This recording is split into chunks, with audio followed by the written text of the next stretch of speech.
Rreshet e dendura të shiut kanë sjellë probleme serioze në banesat e fshatit Zoksat në bashkinë Gjirokastër, si pasojë e erozionit të shkaktuar nga rreshet e fundit. Një prej banesave të dëmtuara është edhe ajo e Leonida Çepës, duke e lënë atë pas tre. Sipas tij, dëmet janë të mëdha, ndërsa e gjithmalli dhe orendit shtëpiake janë dëmtuar, duke e vënë familje në kushte të vështira. Kjo që shtëpia time.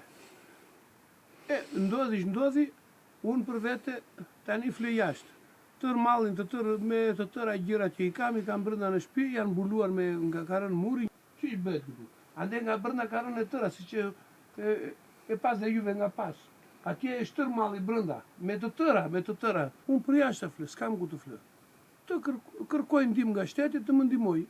Ai kërkon ndërhyrje dhe zgjidhje të menjëhershme nga institucionet përkatëse për të përballuar situatën e krijuar dhe për të siguruar strehim. Takova dhe të bashkisë, kryetarin, takova dhe folën në telefon, takova dhe prefekten, erdhën ata të bashkisë, më thanë për konvikt. Po unë kisha dhe fëmijë këtu dhe i zbova. Bashkë me gruan ikni juve, u thash edhe. Të paktën të marr një, si i thon, më e vogla siç kam dëgjuar që dëgjoj, të më japin një shtëpi që të paguaj qiran, të më ndihmojnë për qiran e shtëpisë.